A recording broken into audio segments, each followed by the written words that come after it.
Aƒetɔ Yesu Kristo ƒe xɔ agbe ŋuti. Egbe xɔ sia da sia mi me. Blanelia de brakpe de brakpe atɔlia me dzidzɔ. Nyina mi be miama egbe kekea dzi mɔ nɔ gake. Miaƒe mɔnya gbãtɔa woɖe le Yeremia ƒe agbalẽ tablavelia tso kuku velia va se ɖe asiekelia dzi. Evelia le Romatɔwo ƒe agbalẽ evelia tso kuku gbãtɔ kple evelia.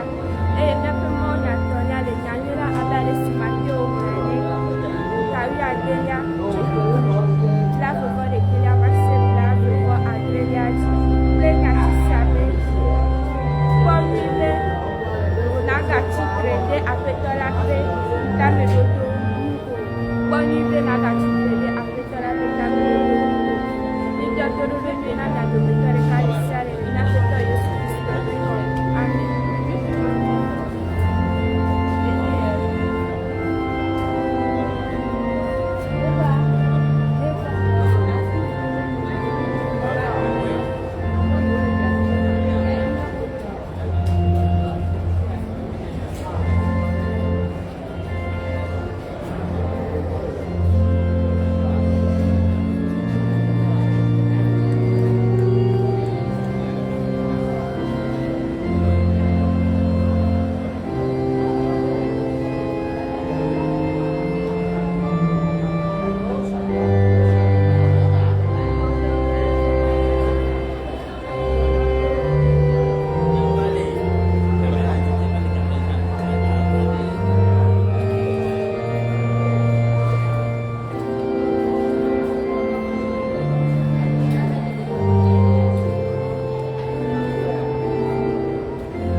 Le titre mumia jina à la fin de Ewolia, pour que Banto et Velia clé et Tolia.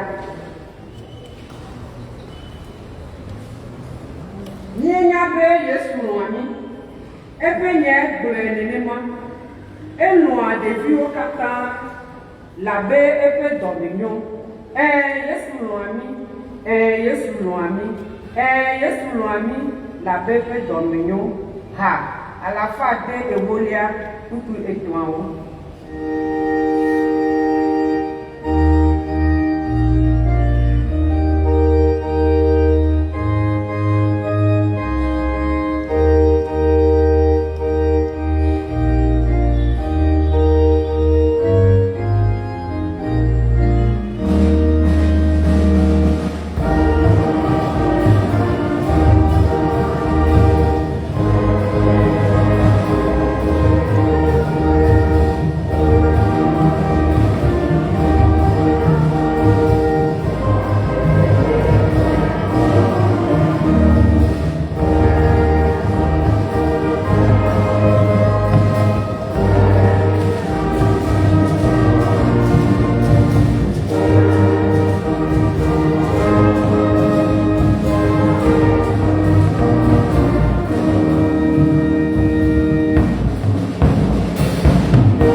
anyigbawo katã mito aseye na Mawu.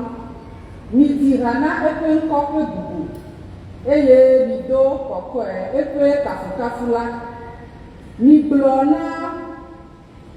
Migblɔ na Mawu be ŋɔdzi le wò dɔwɔwɔm loo. Anyigbawo katã ade ta agu na wò eye woadi kafukafu ha na wò.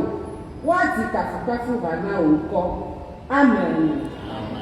Le anyinɔƒe míakɔ ɖe dzi kple ha 464 etɔ̃awo.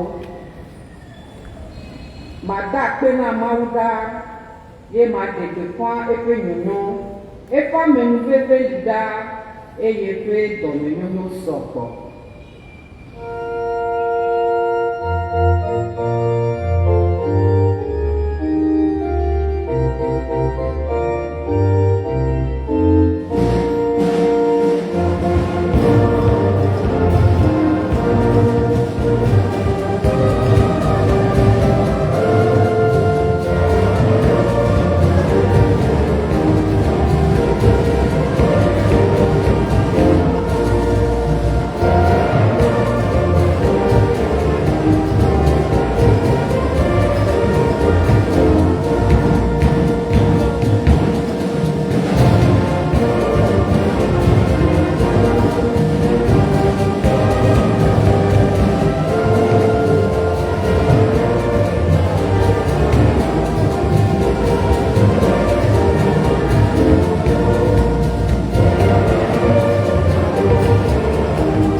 Le Mawu ƒe lɔlɔ̃nu sese vɔ megbe míatsi ha 492 ekuku gbãtɔ. Alo ɖe mienyae bena miaƒe ŋutilã la gbɔgbɔ kɔkɔe si le mia me, si miexɔ tso Mawu gbɔ la ƒe xɔ wònye eye mienye mia ŋutɔ ɖokutɔa. Asi sesẽ miexɔ eya ta mitsɔ miaƒe ŋutilã kple miaƒe gbɔgbɔ siwo nye Mawu tɔ la kafu Mawu. Amen.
Ne wòakpe ɖe mía ŋuti bena tso egbea dzia míanye vɔsanu gbagbe na ya mea.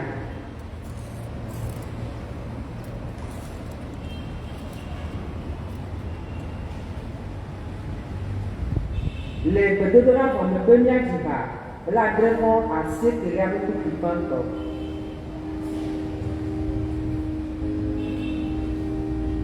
O Yehowa, mègaka mo nam le wo dɔmedzi me o, eye mègave to nam le wo dziku me o.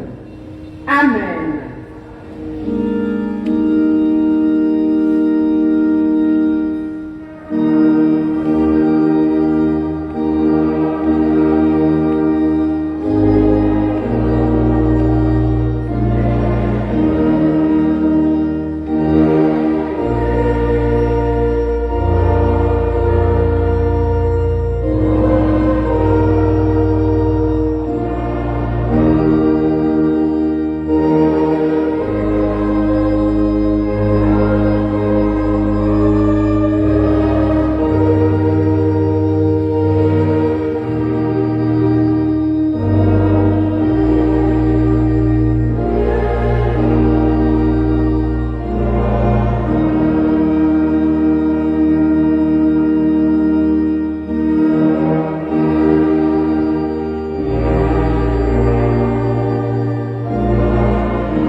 Nye atutu odi dadawo ɖa le nye ŋutɔ ɖokui ta eye nye ma ɖo ŋu wo nu vɔ̃wo o. Amen.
hadzihawo, mɔkpɔkpɔ, xɔsewu, ɖevi sɔleme woadzina ɖe wo nɔewo me.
Enyomie da akpe na miaviwo kple woƒe nufialawo. Mia ase ŋkekea dzi beƒã ɖeɖewo egbe dasiamime ƒe ŋkeke blavevɔ enelia le ƒe akpe eve blavevɔ atɔ̃lia me enye wɔasiɖa 11 le Pentecoste megbe Trinitate wɔasiɖa 10 mie le akpe dam na Mawu dziƒoʋĩtɔ ame si le mia ta kpɔm, le mia kplɔm, le mia nu vem tso ŋkeke yi ŋkeke. Nyati si le ŋkekea dzi mawunyawo ƒoƒu le gbɔgblɔm be kpɔ nyuie be nàgati tre ɖe Aƒetɔ la ƒe ɖeɖe tameɖoɖo ŋu o. Kpɔ nyuie be nàgati tre ɖe Aƒetɔ la ƒe ɖeɖe tameɖoɖo ŋu o.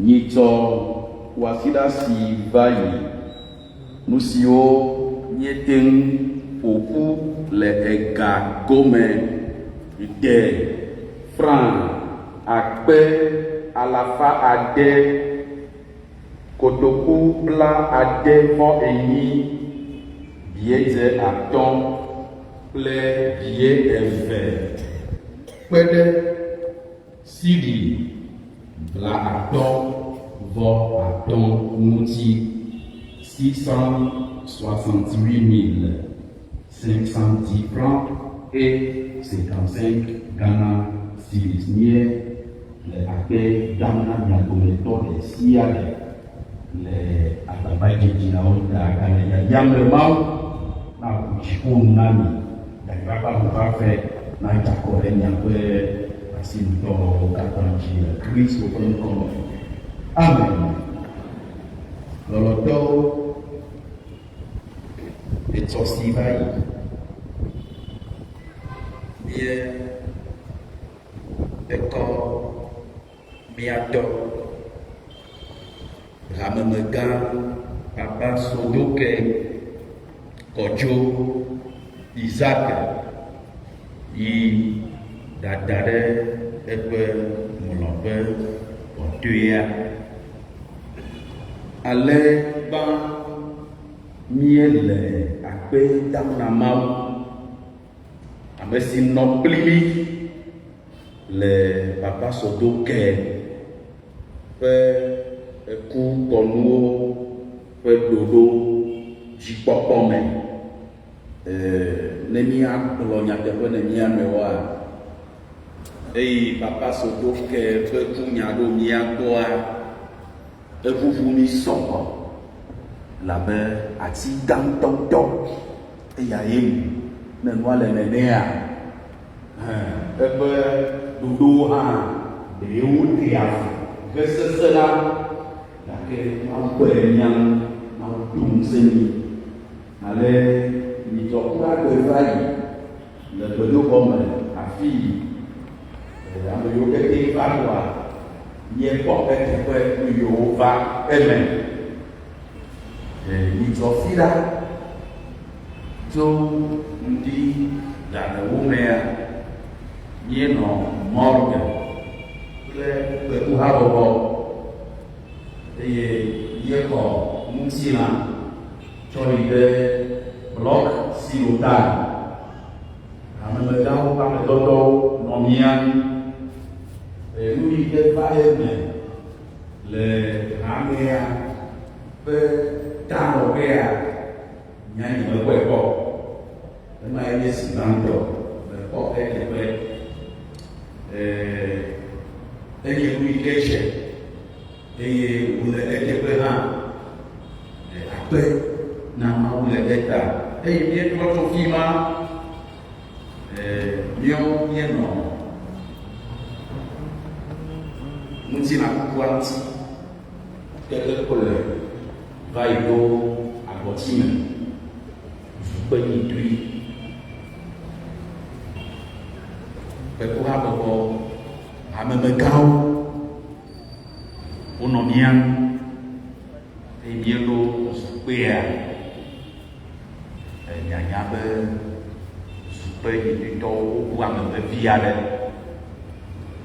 edzoa ƒosi eye woxɔe kaka míekplɔ yi eƒe aƒeme hafi dɔdɔ vava le fia gba dzi etsɔ yi va yi míedakpe Mawu be aɖale yi ke amekplɔ ha wɔ ɖoɖoa enea ame bubuwo ate mía yome siwoe nye gbedoxɔgãgãwo, kɔmision akpɛi menɔlawo kple hadiha vovovoawo ame dɔdɔwo alebe etsɔa amelisubɔsubɔ wɔna yiwo enɔ eme kple ameɖiɖi wova eme le ɖoɖoɖuitɔ me wònyakpɔ hedze míedakpe na Mawu le eta eye le mí nunɔla eveawo ƒe ŋkɔme míedzi be tɔxɛ míada akpe na hamekplɔhamenɔlawo katã míada akpe na mi hamevi ɖe sia ɖe le nu siwo katã miewɔ be papa Sodoke ƒe ɖiɖikɔnuwo ke dze edzi alia la ta míatɔ Mawu ne yra mi lo Mawu ne yra mi sia miawoe wɔ dɔ sia akpe na mi nenema ke etsɔ yi va yia amewo nɔ mía teƒe le ŋɔtse aƒe game hena dada, amuzu, adzo, kple ɖiɖikɔnuwo eye amedodowo ke nɔ mía teƒe le lome le akɔrese wa vevietɔ sɔhɛ habɔbɔ hena aƒetɔ susu amegã ƒe ɖiɖikɔnuwo ame si nye mía nɔvi Frank si nye sɔhɛ habɔbɔ ƒe nuŋlɔla ƒe tɔ. Nye le akpe dam le esiawo hã ta.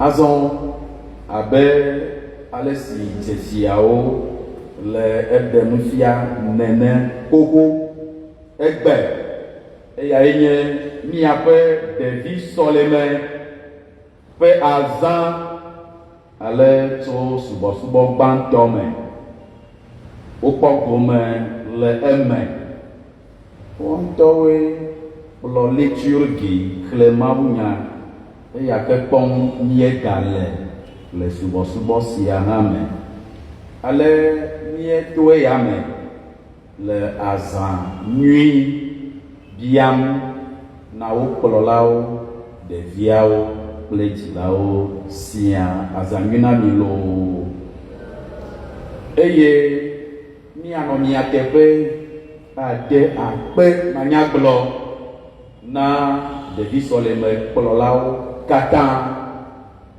le edɔ gã si wɔm wole na mi la ta hena mía viwo ƒe tutuɖo le gbɔgbɔ me kple Mawu nyanya me.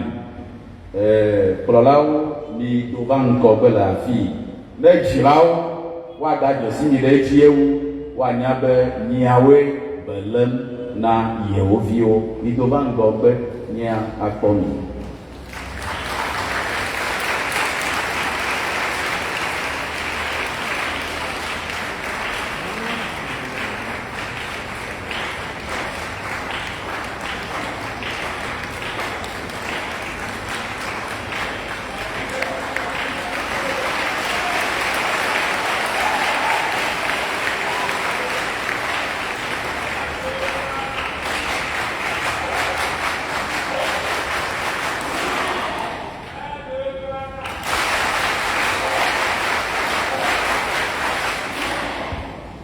Akpe miawo le dɔ Mawu le do ŋusẽ mi wòayra mi menye wo katã nye ya wònye susu be ame aɖewo le Marta wɔm ɖaa hena azã ƒe dzidzedze nyui enyo ke migatrɔ yi mia nɔƒewo faa.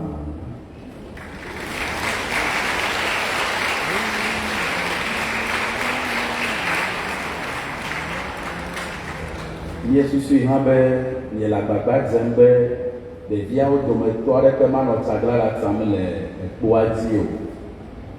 Ne subɔsubɔawue nu wole dikiniki yi ge le kpe si.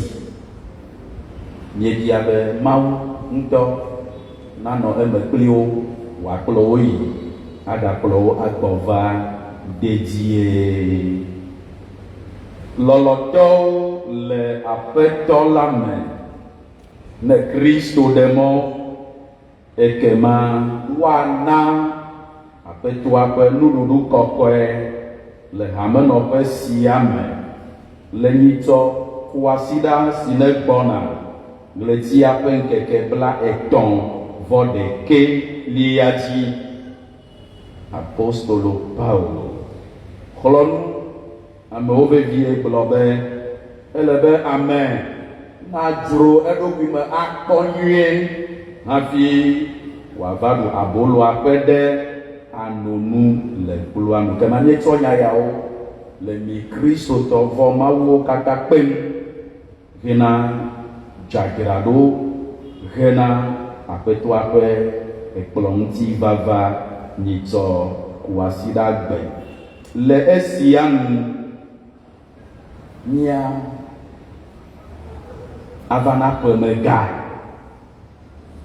eye míado go kple nunɔlawo hena ŋkɔyɔyɔ nyitsɔ yawo ɖa kple fiɖagbe tso ŋdi ga enyi de asi na ga wuieve kple ŋdɔ ga etɔ̃ de asi na ga ade.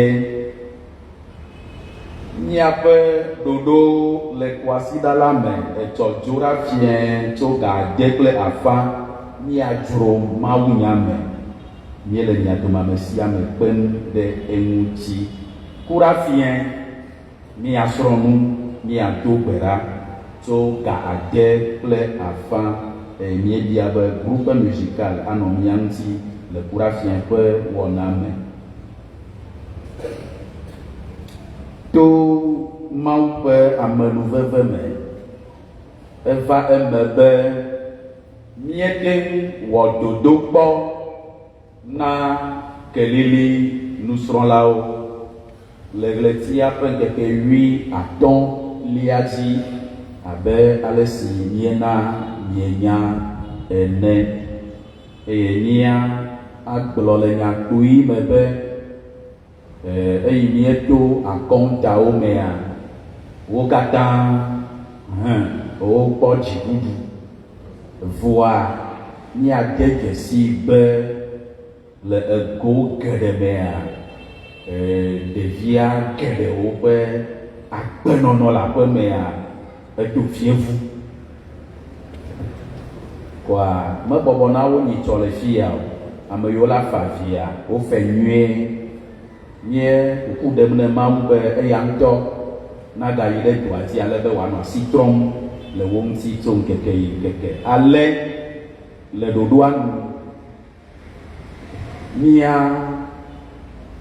ade tsi ta na ame yiwo mekpɔ de tsi ta haɖeke o, eye ali ke wo katã le nyitsɔ memle ɖa si gbɔna gbe ɣletia ƒe ŋkeke 30 subɔsubɔa adze gɔme tso ŋdɔ ga eve kple afã me tututu. Ale míele hamenɔƒea katã kpem ɖe eŋuti. Kpekuha bɔbɔ, gbedoxɔme hadziha gã, hadzihawo, ale yi ko wonɔna mianɔ mía ŋuti nenema.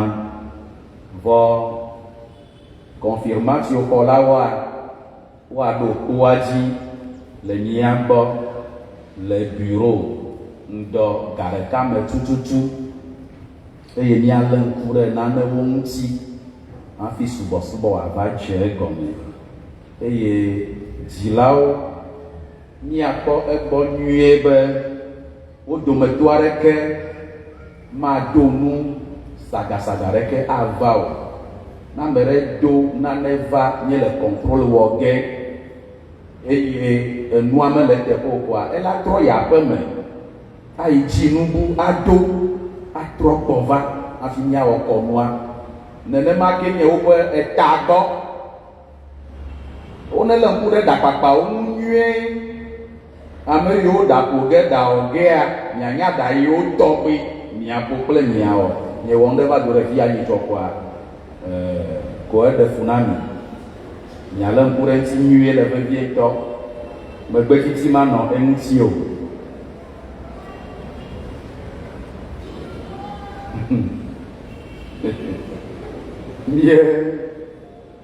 Ɖe gbeƒã va yi be voix d'or des cantiques anɔ mía gbɔ egbe tso ŋdɔ ga etɔ̃ vɔ le xaxawo ta magate ŋu adze edzi nenema o. Ne ŋkeke yi dzi wòava nɔa míagava agblɔe na mi. Eye zã ɖo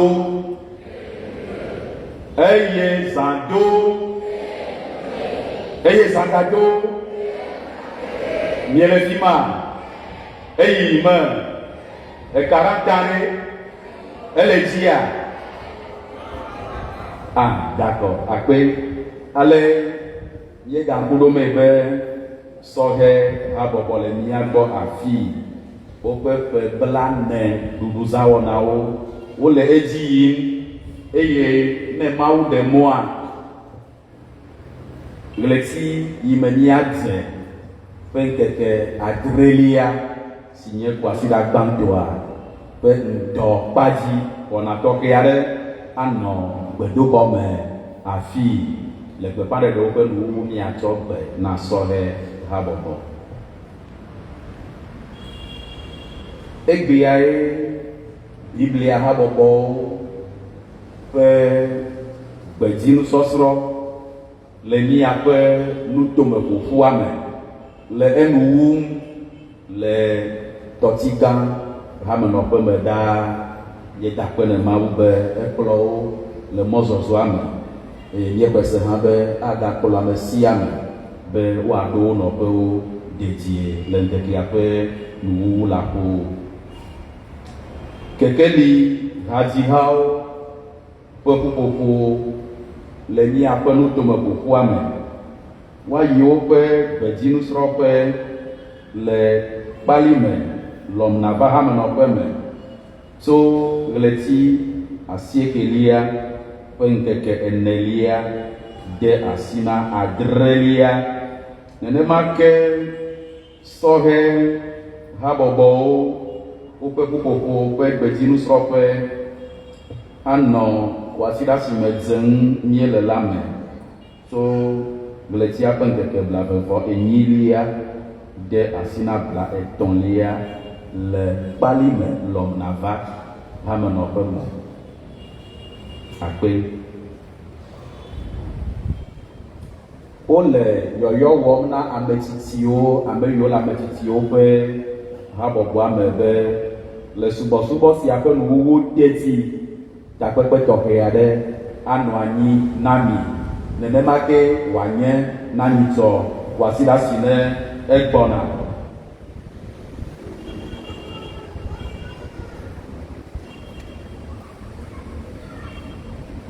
Mie ɖe gbeƒã nyitsɔ va yi be kekeli tso wɔnyɔme ɖo wɔna vevi aɖe anyi ava me nyitsɔ ƒo asi ɖe agbe le wɔnyɔme hamenɔƒea me.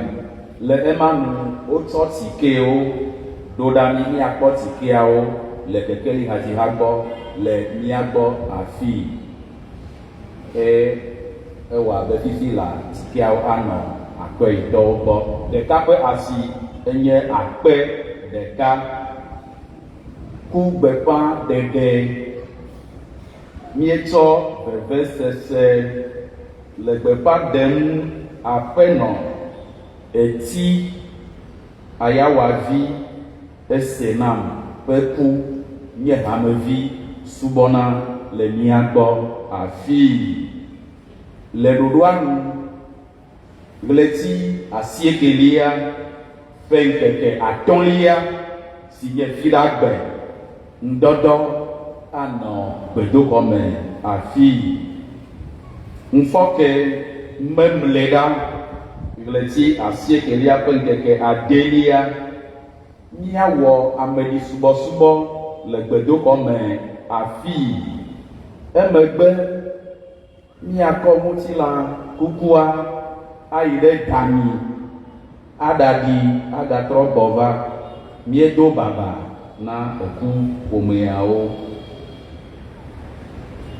Ku ɖe míaƒe gbedoxɔ dɔwo ŋuti ame 2 wote ɖe mía ŋu le xɔasiɖa me eye wo dometɔ ɖe sia ɖe na franc 50,000 si le franc 100,000. Ne Mawu ɖe mɔ mía asigné contrat le entreprise yi le gbedoxɔdoawo wɔ ge dome le xɔasiɖa yi me dze ge míele ya me. Kema ne míesigné contratoa efia be edoa hã ele gɔme dzem enumake. Ne míeɖem ku ɖe avedzi ƒe gbedoxɔ si mieli anyi ɖe afi ya ŋua, ne edɔwo na wu nu keŋkeŋ ami katã míeme sem be menye edavi wòanye o. Ke negbe be ɖeko míedzi be míade simiti anyigba ne míawɔ crédissage la asi akalo la ke ye koe wòaka ɖe eme. Vɔ nenye be abale yi ke plan le míawɔe wòanye gbedoxɔ moderne míatɔwo edɔ blibo le mía dzi gake míeka ɖe Mawu dzi be eya ame yi tɔe nye sika kple klosaloa atsɔ nu yiwo ke hiã hena edɔa ƒe nuwuwua ana mí. Hamekplɔha tso nyame be mía awɔ yɔyɔ na bureau d'études wo míewɔe eye bureau d'études yi dzi asi dzia eyae nye Chin challenge eyae trɔ évaluer gbedoxɔa katã amedzro xɔƒe yiwo le dzia wɔme eve bureau nu sia nu yi ke ko kpe ɖe gbedoxɔa ŋuti kaka ke ɖe xexe ale yi woawɔe be ne míewu gbedoxɔ dɔwo nua ne etsi dza exɔa ma ƒo ɖi wa wowɔ wo keŋ ale be egahome si hiã be edɔa wòawu enu keŋkeŋua eyae nye million akpe alafa ene bladre vɔ atɔ̃.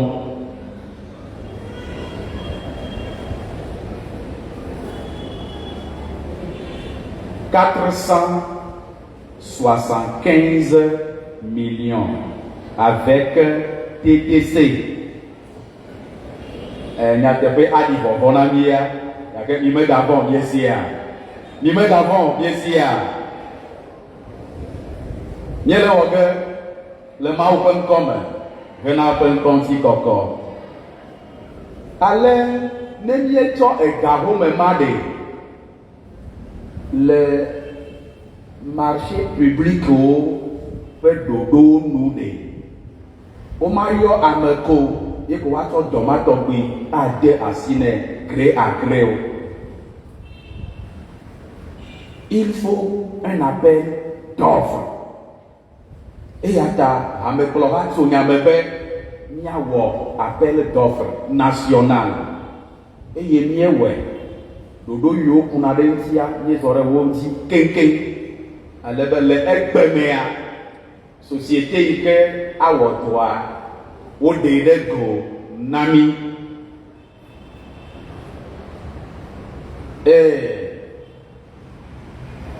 Nyɔ hã míele ta ɖe asi 475 millions afi ta wokpɔ nɛ le vɔ míakpɔe. Míegblɔe sa va yi be edɔa ƒe wɔwɔa anɔ ɖoƒe etɔ̃ en 3 phases. Kema ne míewɔ contrat le kɔsida ya mea efia be phase gbãtɔa ele gɔme dzem vɔ phase gbãtɔa hã ega yi ke le emea eya nye million akpe alafa ɖeka bla enyi vɔ enyi 188 millions hafi première phase aƒetɔwo na vɔ le ɣleti ade yiwo ke ne gbɔna me.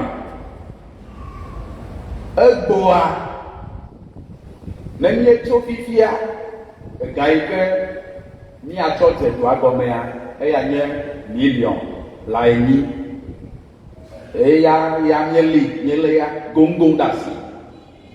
Ko mí kaka ɖe Mawu dzi be míedo agɔme dze gbe le Mawu ƒe ŋkɔ me le mia ƒe ŋkɔ me.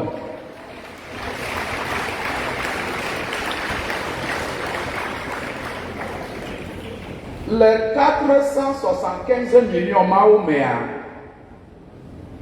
ne míeva da asi ɖe karo yi ke woade gbedoxɔa me dzi ye míetsɔe fia ye ame aɖe be yexɔ 50 mètres carrés de karoa ele eme. Ne ame aɖe be bon le yi be ŋutetenua yaku ekɔ eʋu yi ke dzi woda si ɖo alafa ɖeka na mia ele 475 millions me. Na me ɖe be yava na mi sima 10 tonnes miatsɔ ɔdoa ele 475 millions me eye mienya be amewo le gbesɔsɔ da ɖi ɖoko wole dzɔdzɔm be edɔ ya be nya meganye nume be nya ne dze gɔme ne yewoakpɔ me nenema ya adze gɔme le Kristo ƒe ŋkɔ me. Ta ame yiwo le dzadzram ɖo da ɖia dzadzraɖoa ne ganɔ edzi eye miesusui be ne miedze gɔmea ɖeko miawu enu gena Mawu ƒe ŋkɔ ŋuti kɔkɔ. Akpe dadawo mia nɔvi aɖe rɔbagba yiwo le vɔsamlekpuia dzi le gɔmea kpɔm mielea etsɔ wo va gena wo ŋu dɔ wɔwɔ le Mawu ƒe aƒe me ale ye le akpe dam na Mawu le mia nɔvia ta hele rɔbagbawo ŋuti kɔm le Mawu Fofo la, Vi la kple Gbɔgbɔ Kɔkɔe la ƒe ŋkɔ me. Amen.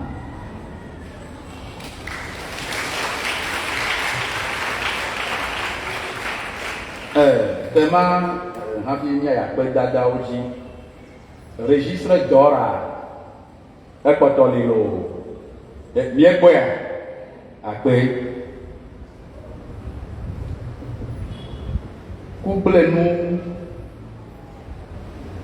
kple akpawu ƒomewo kple ƒome siwo katã wɔ ɖeka kpli wo wole mía dome eye wole akpe dam na Mawu le ale si wònɔ kpli wo le wo vi kublenu kɔm la, dzifanu si trɔ megbe va yi ƒe ekukɔnuwo wɔwɔ me la ta.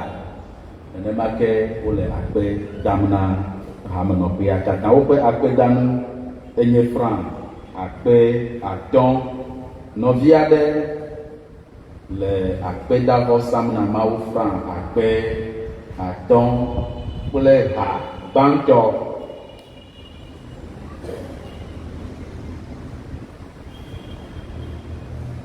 Ƒome aɖe le akpe dam na Mawu le eƒe ametakpɔkpɔ ta tɔxɛ. Eva eme be wowɔ dɔ na dada.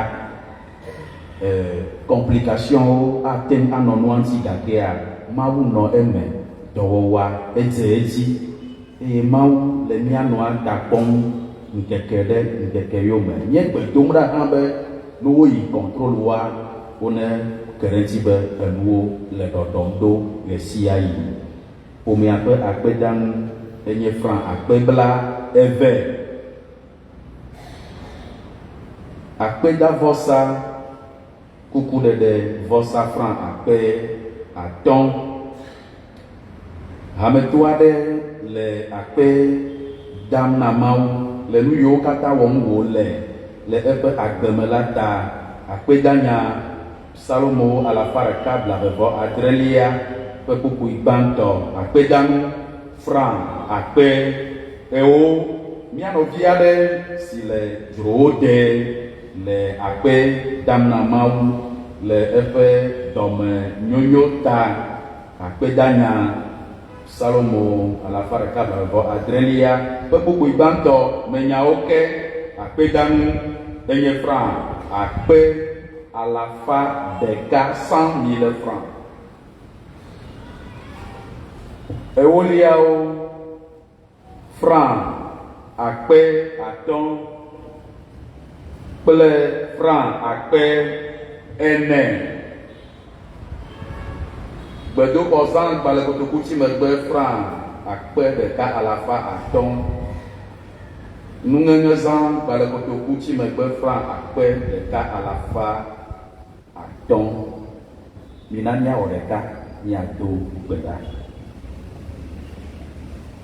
Dɔmenyotɔ kple amenuvela Mawu mía Fofo míetsɔ bubu kple dodoɖedzi na wo le nu yiwo katã wɔm nele na mi tso ŋkeke yi ŋkeke la ta.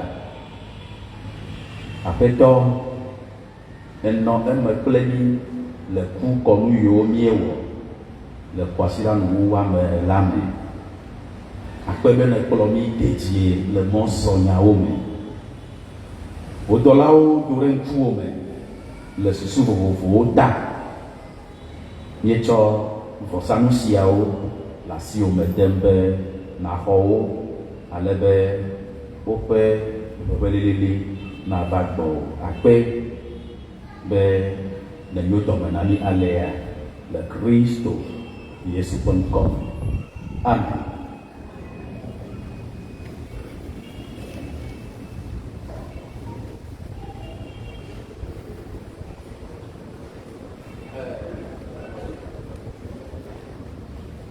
Miatsɔ gbe na sɔhe habɔbɔ.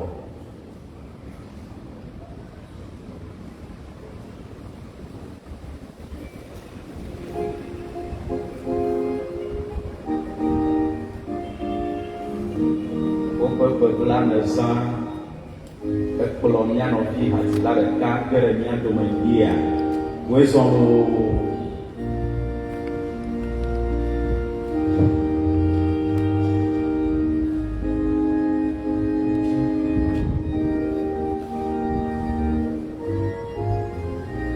Yesu Kristo, Yesu Kristo, Yesu Kristo. Eye zato, eye zagado ake, eye zagado ake. Esi ene soya wa o fabla de mo zozo o ake ebe ame ya mo ma ko ma ko ya na dadawi plonro no wa ko bole ye ko ko ake.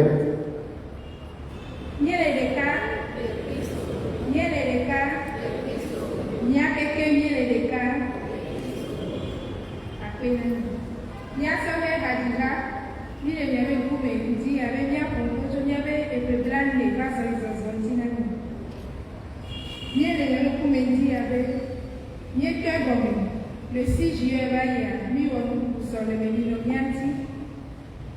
nous sommes le 7 septembre, il y a un théâtre chanté. Il y avait un théâtre chanté et pour nous, les signaux nous peuvent la foule les atouts et il y avait un théâtre chanté pour nous. La mienne est beaucoup de l'embêtement, si vous voulez, si nous avons mis pour aimer. Donc, comme il dit, il va peu blanc et vieux comme il va dire. Tamie le miakpele ti lo miabe ekpa me do tie ni dejato nye webe amesiame ne ba te kɔ gome na théâtre ne ba kla nutu me le théâtre me ni pe hadzila ameve kola ba di banami donc avec le mia de mia sœur et bien elle.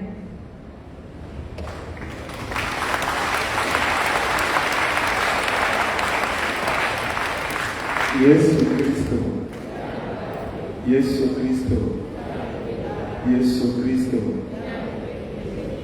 Edo dzidzɔ bi alo le mia do. Alo mia vi, mia nɔvi, miawo katã wotɔ miavi hamevi ke nenea. Mekpɔ gome le subɔsubɔ ya me fi ya. Kple susu ya be sɔhɛ ƒo bla nea, dzama sɔ asinye de azã me. Be keke yiwo kpɔmɔ ta wo ƒo bla dewoe miaƒe agbɔlo alo ƒe afãkawoe miaƒe emawo na miaƒe ya. O ele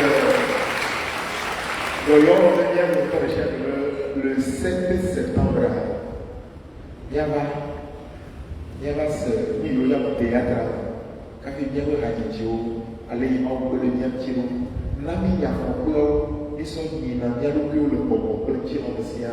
Miava kɔ ko wole me. Meka ɖe dzi be mi dzava ya. Meka ɖe dzi be mi dzava ya. Wogblɔ be kpakpo tsiatsiam kpe ŋɔtsi. Togbɔ be anyigba le ŋusẽ gagã, bidzatɔ ele alɔtɔ kple nye lɔtɔ ɖe sia ɖe. Bidzatɔ ma ɖe mi nyasɔ kpe ɖe hamea ŋuti, sɔhe habɔbɔa ŋuti be ne hagagba yi kɔ ɖe dzi. Ɖoa mi nya be hadzidzi be nyawoa ezãna ga ɖe mi sɔgbɔ. Mo miawo gbegbe ɖe me mi nɔ teƒe le o. Mi nɔ teƒe le o. Ame ɖe dzeshi hanye ɖe se hanye ɖe kɔ la dzi. tu vas finir tu peux le demander. Madame Bobo, il me vient pas ce yellow. Madame Bobo, il me vient tout encore. Il me vient tout encore. Il y a peu de mon roi. Pour me répéter, on va mettre la paix, c'est la guerre de mort. Et c'est bon. Parce qu'il y a beaucoup de gens qui ne peuvent pas dire.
velia, tokukui evelia va se ɖe asi ekelia dzi, eye evelia nyakpɔe le apostolo Paulo ƒe agbalẽ si woŋlɔ ɖo ɖe Romatɔwo la me. Romatɔwo ta 12 tokukui gbãtɔ kple evelia. Mina míaɖo gbe la. Yehowa mía Mawu kple mía Fofo si le dziƒo, míeva afi sia be míase wò nya nyui la kple nu si nye wò lɔlɔ̃nu na dziƒonunya vavãtɔ mi, bena míaxlẽ agblɔ nya tso dzime eye dzo nanɔ eme.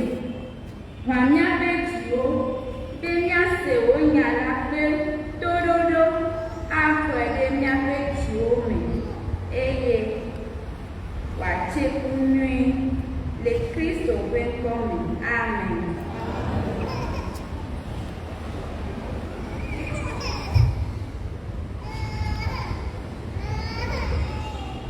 Mina míagblẽ míaƒe mawunya gbãtɔ le Yeremia ƒe agbalẽ me. Yeremia tabla velia tso kukui velia va se ɖe asikelia dzi. Eme nyawo be Pasku ƒo nyagblɔɖila Yeremia eye wòbɔ pae ɖe Benyamin ƒe dzigbetɔ si le Yehowa ƒe aƒe nu la nu. Eye esi ŋke la, Pasku na wɔ ɖaɖe Yeremia le ƒãme. Tete Yeremia gblɔ nɛ bena Yehowa megayɔ wò be Pasku azɔ o, ke boŋ ŋɔdzi li godoo. Elabena ale Yehowa gblɔ esi, kpɔ ɖa, matsɔ wò awɔ ŋɔdzi na wò ŋutɔ kple xɔ̃wo katã. Woatsi woƒe futɔwo ƒe nu eye àkpɔ eteƒe.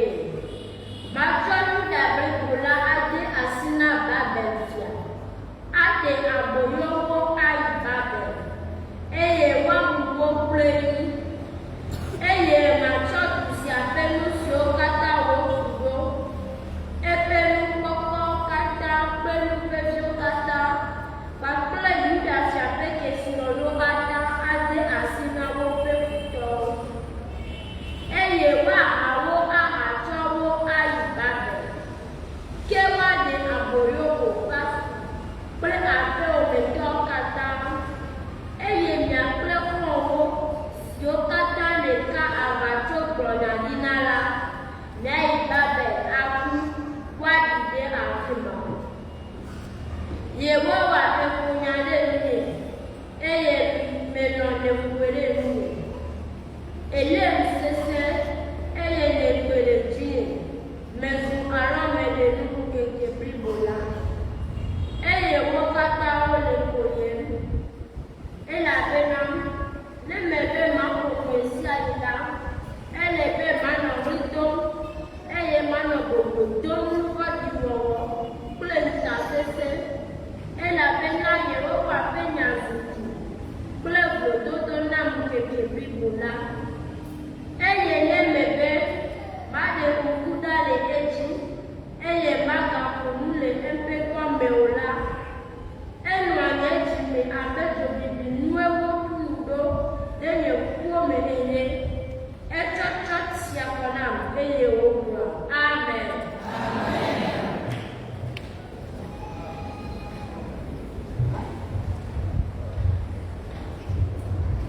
Míaxlẽ míaƒe mawunya evelia le apostolo Paulo ƒe agbalẽ si woŋlɔ ɖo ɖe Romatɔwo la me. Romatɔwo ta 12 kukui gbãtɔ kple evelia. Eme nyawo.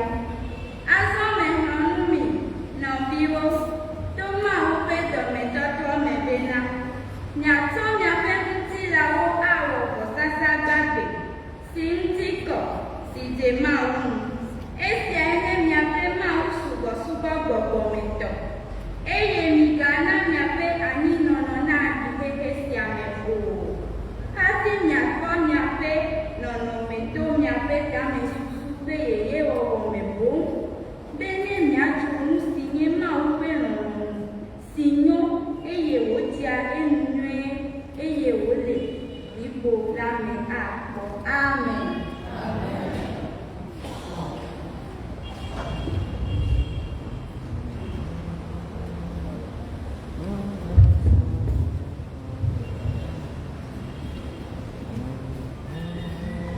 le titre mi míakɔe ɖe kple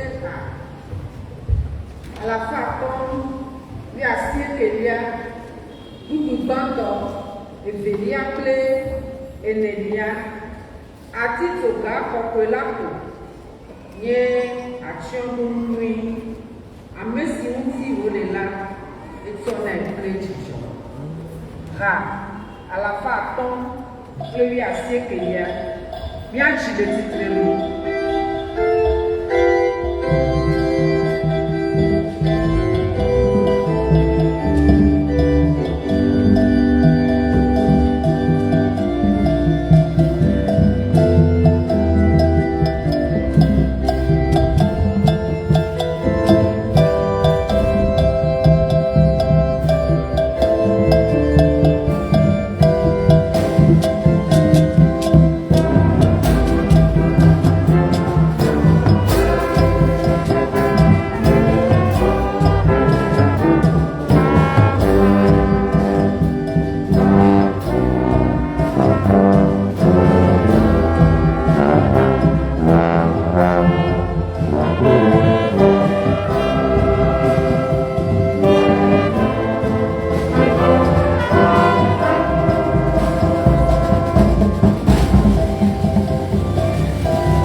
Que Petro, le poème de Assimou Kakamene, gblɔ be aƒetɔ Mawu mete sia la asopɔ o. Enu sia mele dɔdɔge ɖe ziwo akpɔ gbeɖe o.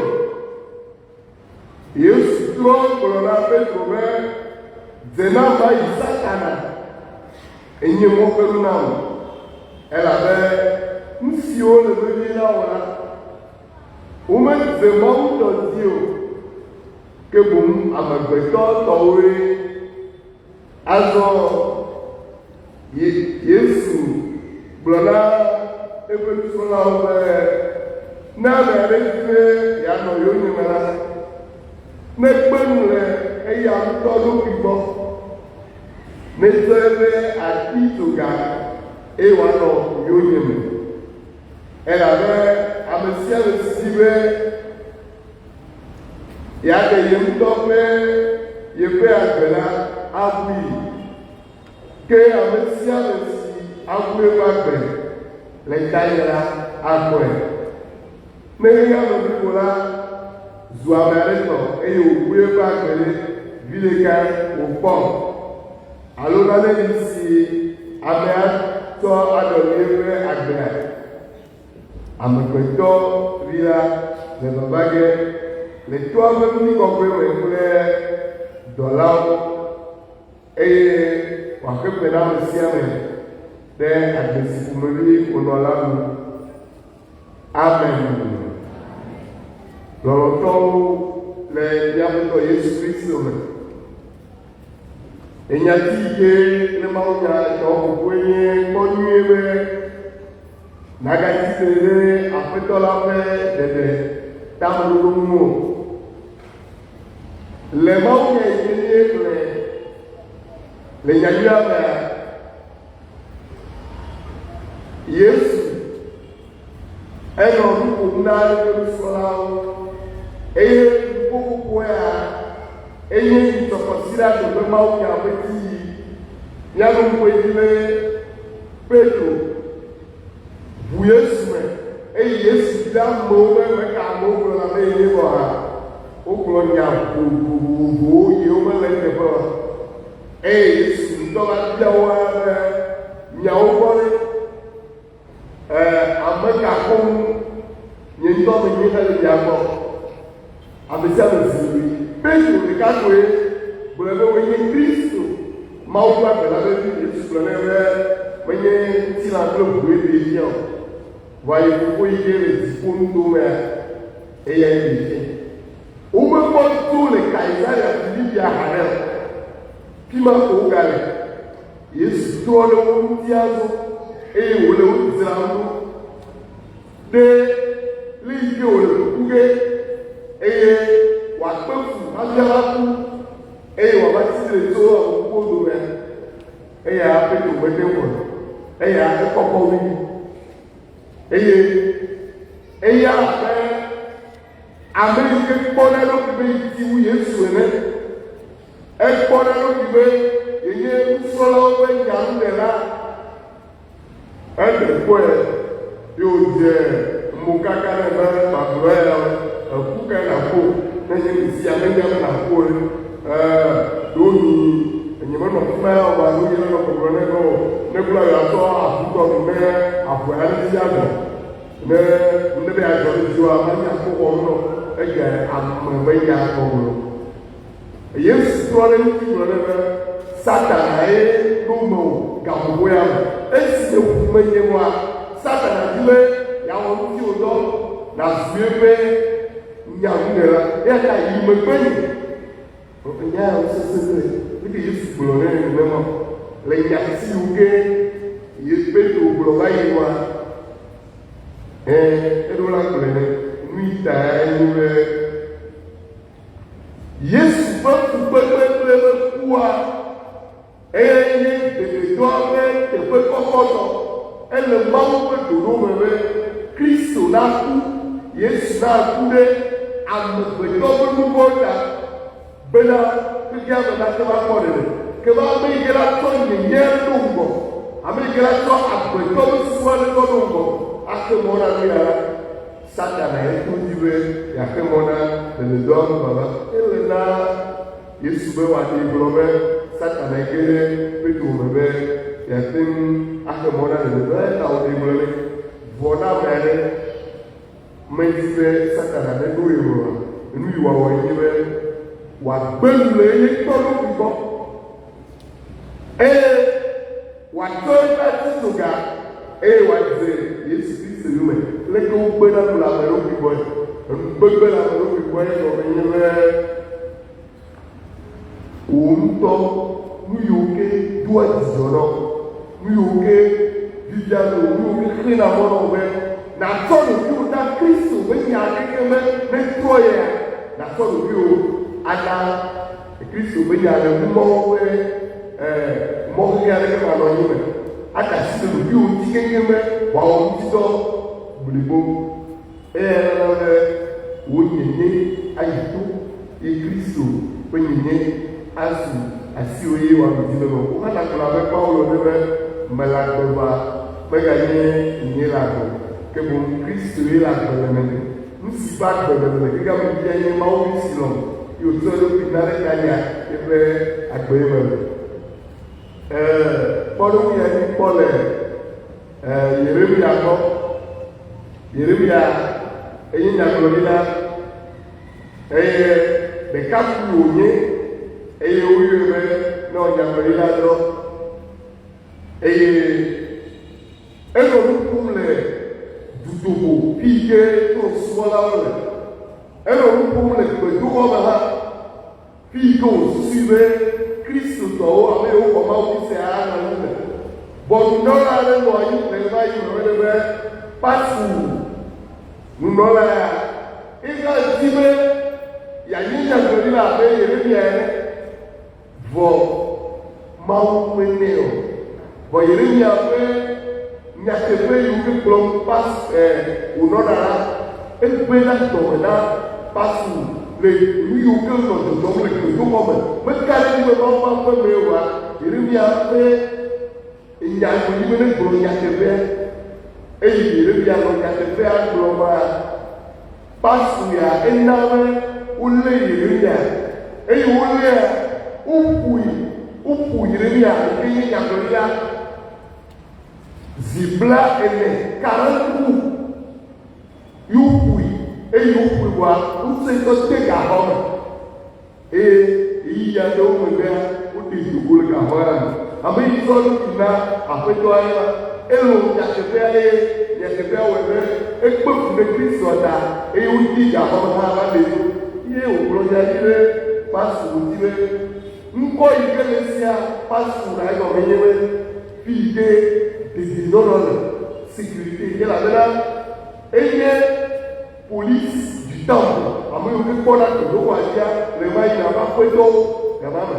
Yi ta wòle be womagayɔ wò be Pastor azɔ woayɔ wò be ŋɔdzi le afi sia afi wòagbenɔnɔ di mɔ eɖo vɔvɔ elabe eyi ku ya ɖe megbea woakplɔ yi ɖe aboyo me eye miakpla ame yiwo ke enya yiwo ke wodina be yewoasẽ tso gbɔa yi le gblɔna na ame mawo woaku kple wò le aboyoa me. Lɔlɔ̃tɔwo Yeremia gblɔ nyateƒe eye wòzu gbegbe sese ɖe vɔa etre eye wòyi gaxɔ me gagogo eye wògale nyagblɔɖia dzi. Enu yi gabe wɔdɔ ɖe nye nu le testa me nye be ebe egbɔdiame kple nu yi ke nye gbegbe sesea wole dzi esia yi eye kpɔkpɔ vi ɖe ko Yeremia la da asi le dɔ dzi bɔ ne yi be yeada asi le dɔ dzia Mawu ƒe asi enya yiwo ke le yina enɔna abe edu bibi ke wotum ɖe yevu ene edu agale bibim le yebe lãme be yeayi dɔa dzi na aƒetɔa hena lubɔwo ƒe dzedzekpɔkpɔ. Apostolo Paulo eya gblɔe na ame yiwo nye wòŋlɔ agbalẽ na le Romatɔwo gbɔ be eyi ƒom tso dzɔdzɔnyenye ŋuti yi ƒom tso le yi ke wole Kristo be dzɔdzɔnyenye ata Kristo be kpe be dukɔ Israel keke o vɔ ame yiwo ke xɔ edzi sea etɔ trɔ̃subɔlawo kpe ɖe ŋuti be woakɔ ɖeɖe eta ɣi eke gbãtɔ tukudu bɔle tawu velia me nɔ le egele amegbetɔ ŋuti na me be woatsɔ woƒe amedziɖuɖua atɔ vɔsa gbagbe esi ŋuti kɔ esi ke nye mawu subɔsubɔ gbɔgbɔmetɔ eye woƒe anyinɔnɔ maɖi xexe sia me be anyinɔnɔ lɔlɔtɔwo ŋkeke ya die miaviwo hã to be yewoada kpe na mawu ƒe ɖeka ƒe mɔzɔzɔ me le miavi ɖevi sɔle mea ƒe yilawo ƒe ademe eya ta nya yi ke miatsɔ na miaviwo nye miaƒe anyinɔnɔa wòanye vɔsa gbagbe si ŋuti kɔ esi ke nye mawu subɔsubɔ gbɔgbɔmetɔ miavi kristotɔwa mi dzilawo ya kpe ɖe wo ŋuti be woawo ƒe anyinɔnɔ woƒe nɔnɔmea maɖi xexea me tɔ o eya ŋutɔ habe alabe teƒea me wòatsɔ nyatia be enuwɔwɔ la be takpɔkpɔa enye hame abe dɔdasi edze gɔme tso aƒeme dzilawo miabe toe nye be miafia ɖeviawo be le yi ke woƒona te exɔme nye yi womakaka nuwo ɖi kɔ egbɔ miagblɔ be ɖeviawo womegasena nu le ŋua teƒea miakplɔ wo yi xɔa me aƒo te nua fiawo be leke woƒona te nuwo nye yi le yi wɔna aƒemedɔe nye yi ne anyigba megale enu nam alo nunyemie womegale abe ale ke wòle saa ene xexea me le dzo xɔm wu le yi ke woaxɔ dzo eye ne tsi hã gaga enɔ dzadzam ŋkeke ɖe ŋkeke ya miafia ɖeviawo be miagbɔ ye wòtso amegbetɔ be nuwɔna gbɔ wòtso nukata ne mienu ti le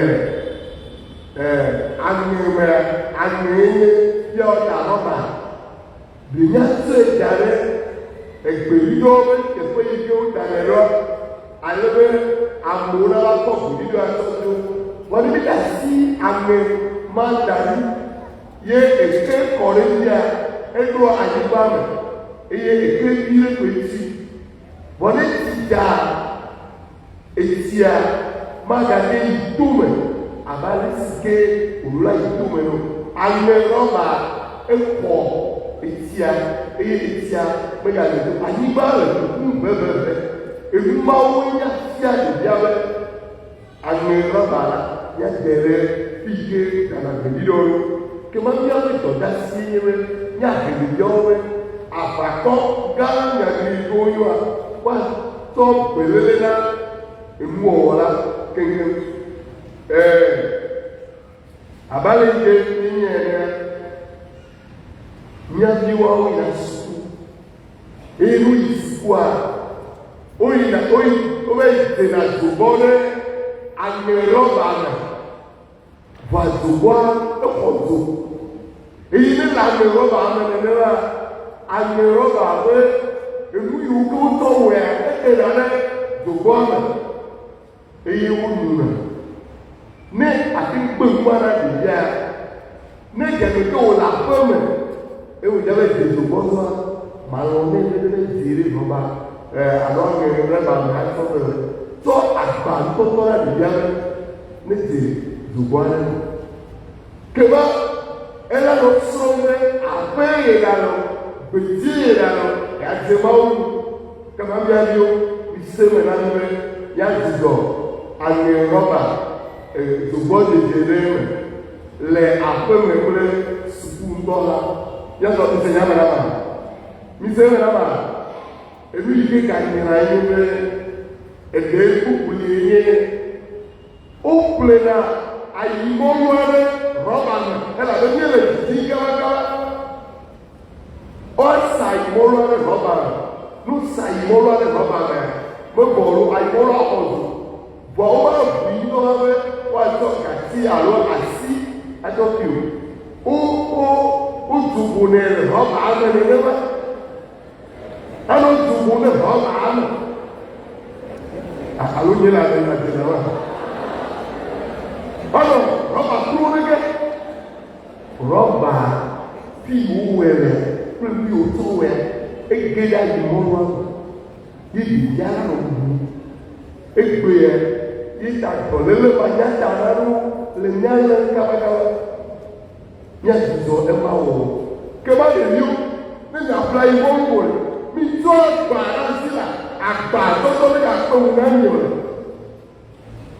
eye nya tɔ kpe si yɔ le ne de dza ti aƒe me le ma yi mɔ kɔ so wa gabe klo da kple ne aƒe me wa ŋu la nke wɔ mi le ka kɛtɔ nyɔtɔ ne de yɔ wu da yi mi da kple ne de yɔ ka ŋu la na yi mɔ la ya kɔ yi yɛ aƒe me aƒetɔ mawu ne kple ne ŋu si le ya wɔ wɔ ya wɔ eye ya kple ne ŋu elabena eyawo ye de gɔme le aƒe me ye ele ɔlɔlɔ yi si evelia ye ame ɖe bi ayi tɔ le azãwo ɖe bi ame ya ati dɔ wɔ le yi wobe pàtó atiwo alo ati toto wenya alo nuwɔ takɔkɔ ye ewe nya la ne yi me tu atiawo le leke ye kapita kple ati dɔ la yate kpɔ nua nu hã nuɖoɖo ye le ne ati dɔ la le nua o mekɔ dzakɔ hã le atu ati woatu ati atɔ va kpa nu alo atɔ wɔ edɔ bubu vɔye ewu yi ke nye kristu tɔ ye le ati to ge butame nyui na kpɔ na be ati yi ke to me yi le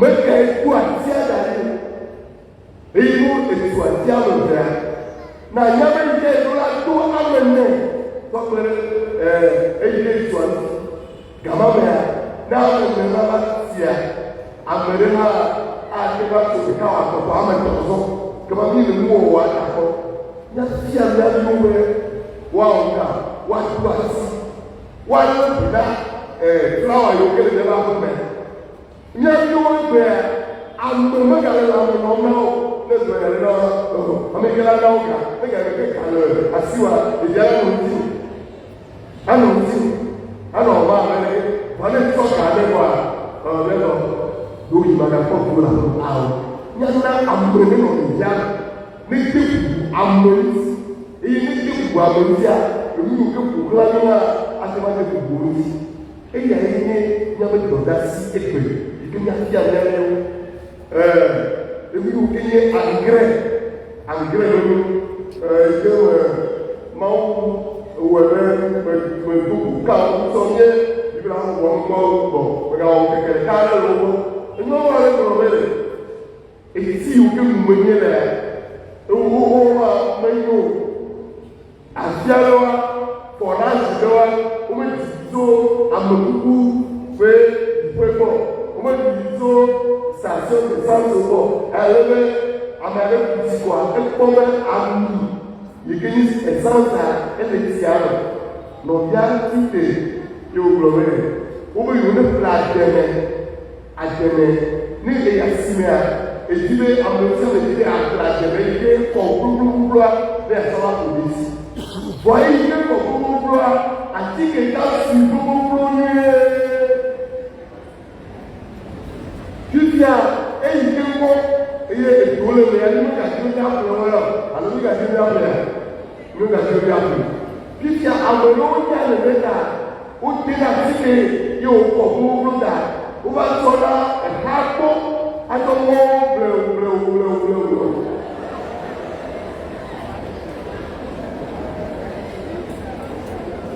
dɔwɔtɔwo le miaƒe ɖevi fika yi nye le mina ne miazu vɔsagba ɖe miato gbe ɖa ɖe enu sia nu yi ke ƒle to asimea miato gbe ɖa ɖe ɖakaɖia ɖe miabu be miaƒe nufiafia wobe mawu sɔsɔ gbɔgbɔme do miato gbe ɖa ɖe ɖeviawo kafa yi suku miato gbe ɖa ɖe wo le sukua miato gbe ɖa ɖe wo trɔ gbɔna ƒe enu yi ke ɖu wo le miawo ɖevi mea wokuna tsi na nu mietsɔna etsi nua kuna tsi ɖe me tɔ kpla na abɔ hafi yina ɖe sukua ne menya ɖe gana ame sia ame gbɔ bia eye ni bia tɔ akpa yi bɛ de bia la du mɛ eke ti o da ko tɛ mɛ ne fa mɛ na wa ko abi mo nye kume kɔkɔ bɛ nya yɛ nya tɔ yi gɔmɛdze no mo ne nya tó o do mɛ no o susu mɛ na kɔ eye fi ma mɛ nya no o do na ko ne bia yɛ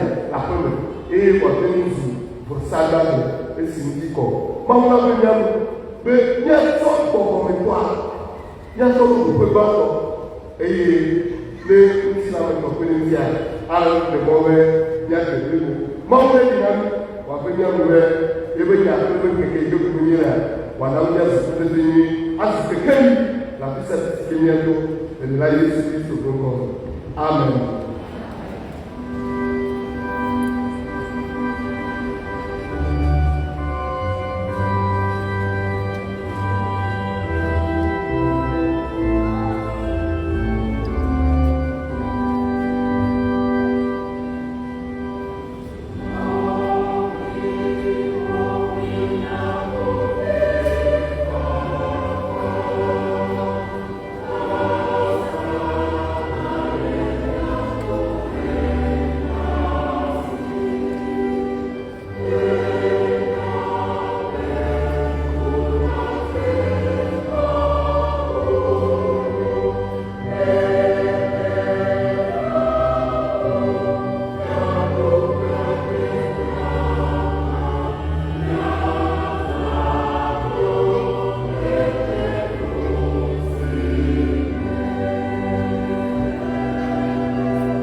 Totomolu, rizière. Là, dans les vieux, je le dis. Là, mon ami, il pas, et toi, là, moi, on fait. Mais il y a quelque chose qui est là. Les Seigneurs. Oh, un boyau, oui. Ah, très bien.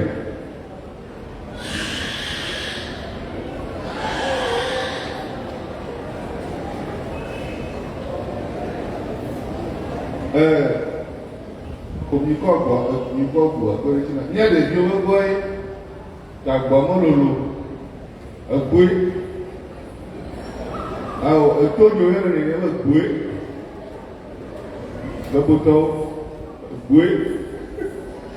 Après le monde, il dit 2, des cas 20. 5 000. 10 000. Oh, t'as terre. Ah, ok. 8 000. 10 000. Des cas, un bouet, le monde. 11 000. 15 000. Ah, mon bon. 15 000 des cas, un bouet, le monde. 15 000 un 20. 16 000. Mi was in Kala. 16 000 des cas. 17 000 des cas. 20 000. Mais c'est bien. 20 000 des cas. Un bouet, le monde. 20 000 hectares. Sylvie.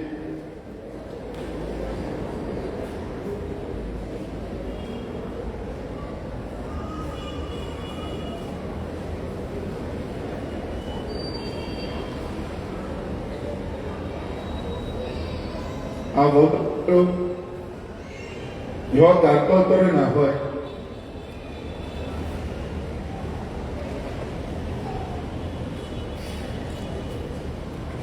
Hollande est là.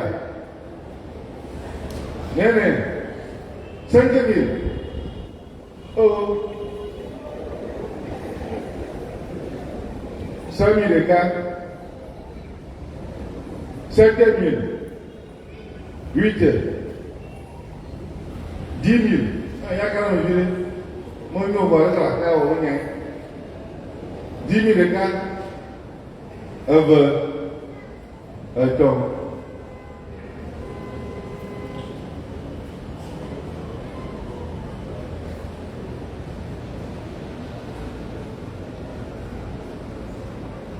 Avocat là-bas.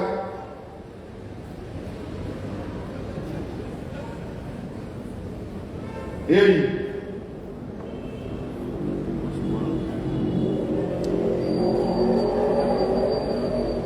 ah oui, on peut mourir ta maman. Et pas comme ça. Pour leur garçon. Si ça le dit, on a dit des cas 7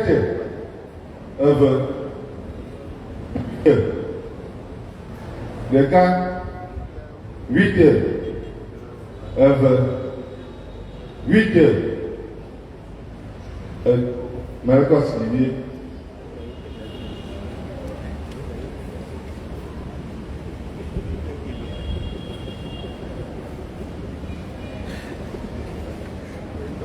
Maka oui. Aman c'est le gars. Néné. 5 000. Ah, moi, je vois. 7 000. Encore une fois là-bas.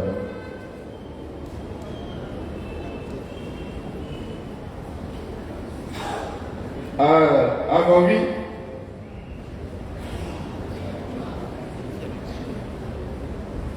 $2 000. 500 des cas. 3 000 des cas. Néné, 4 000 des cas, 5 000 Dada Apollo, c'est Aquila.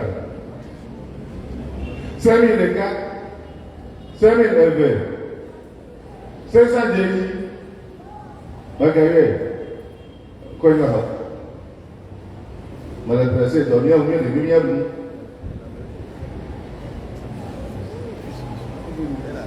sísá wà àbẹ̀wọ̀sẹ̀. Mide moto miatsɔ miaƒe nunanawo kasi na Yehowa. Fofo mavɔ yayratɔwo katã ƒe mawo mieda akpe na wo be megayra mi le xɔ asi ɖeka me. Nena míeɖu nu le kpɔ míata. Míeɖe to me be míada akpe na wo. Míebia be nakpɔ míaƒe nunanawo nakpɔ ŋuti. Nana be wòawɔ dɔ le wò aƒe me. Wòawɔ dɔ wòaɖe wò ŋkɔ ɖe gɔ̃ hena wò ŋkɔ ƒe bubu le Kristo Yesu míaɖela ƒe ŋkɔ me. Amen.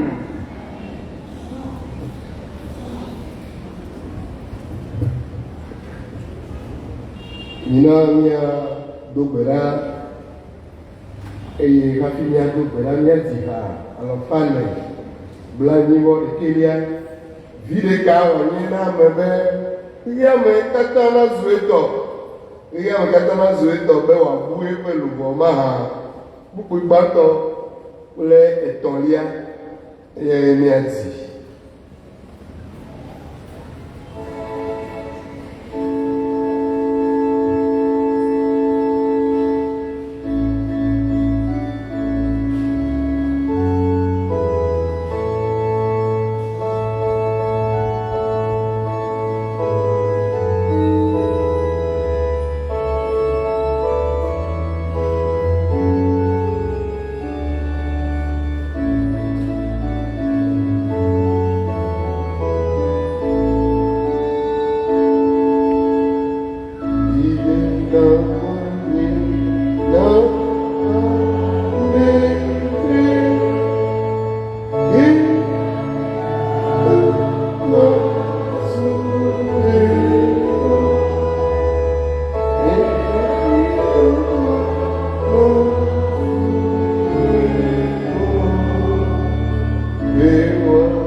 Onyuiwe nagatikere apetɔla ƒe ɖeɖetameɖoɖo enua gota nu yiwo ke le kpɔkpɔma hena mi la tso gbɔgbɔmetɔ gbɔ ye mi la ti la tre ɖe Mawu ƒe ɖeɖe ƒe tameɖoɖoa ŋuti. Nyile la fu nyateƒea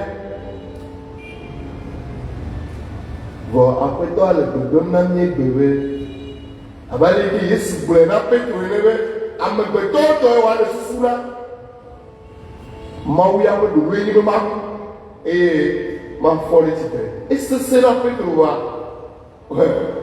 ele gbe nexɔe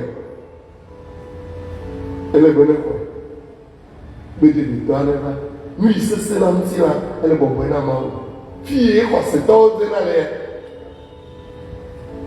Yeremia egblɔ nyateƒe wole fui wode gabɔme woƒoe hã Maman, on a des aglo, il y a des personnes qui mais il me que à moi le fouiller les mobiles. Bois de doigts ne va pas. Maman, l'on ne va pas. Et plus d'un an, maman, l'on va. Et tiens les vieux, et que l'on a mis à tes peines. Nous n'avons pas eu maman, les documents bobo bleu, si bobo bleu ou il y a que l'on a tes peines.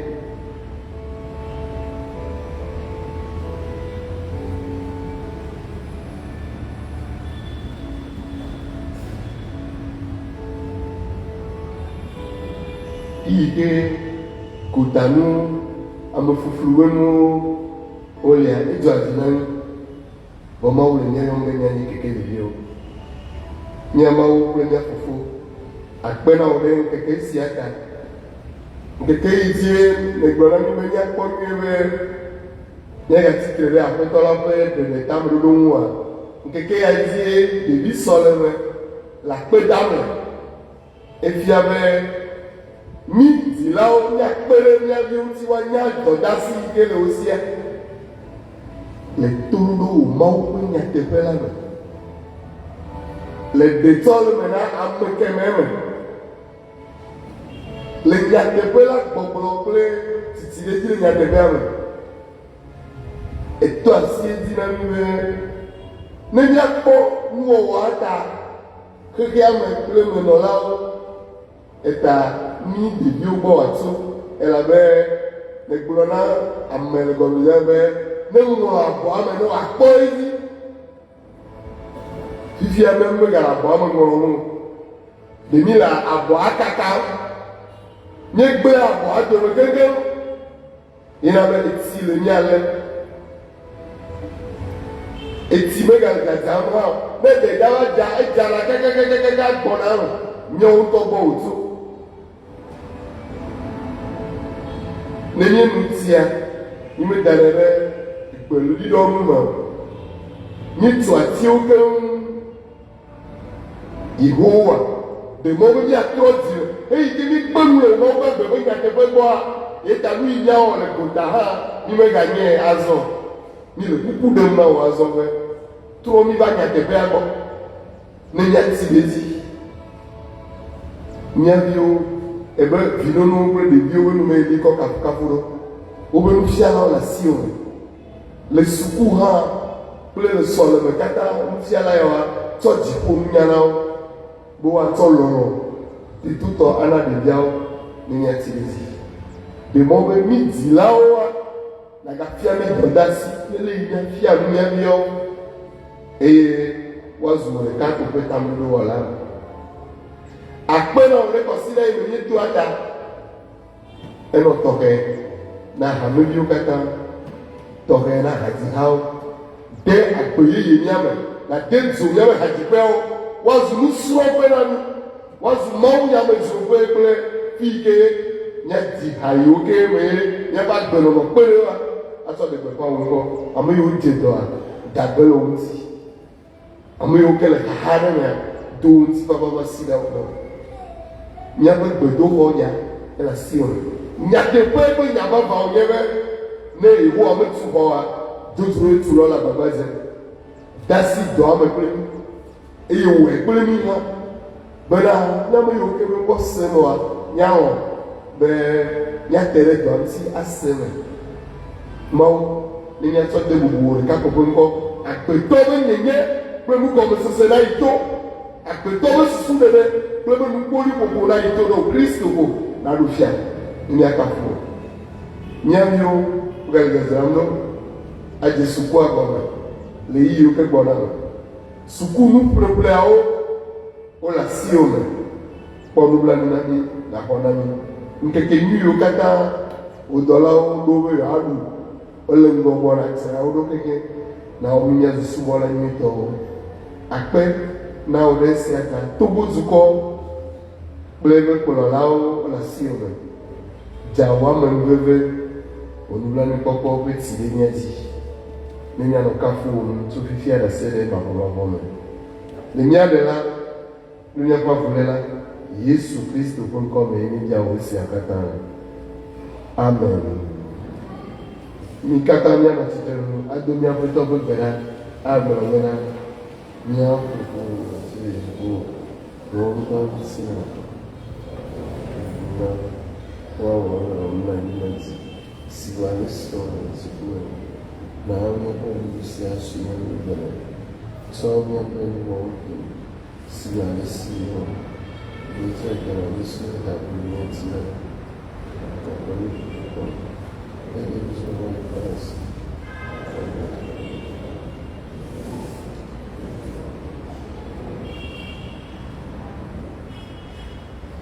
Mise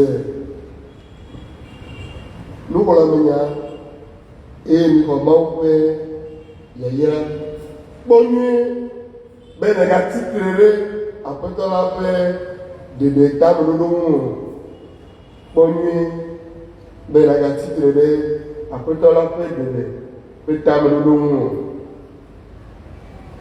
Mawu nye ame si ƒe ŋusẽ le dɔ wɔm le mía me. Ete wɔ ŋusẽ na mi sɔgbɔ fún wa le si nye biana alo nu si nye guna gɔ hã.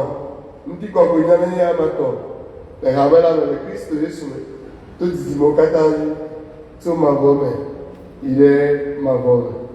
Amen. Míawu nu kple ha 651 ƒe kpukpoe etɔwo wo Yesu lém ɖe asi nyuie ne nakplɔ yi se ɖe madzo le afi sia yi ɖe mavɔ me.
Thank you.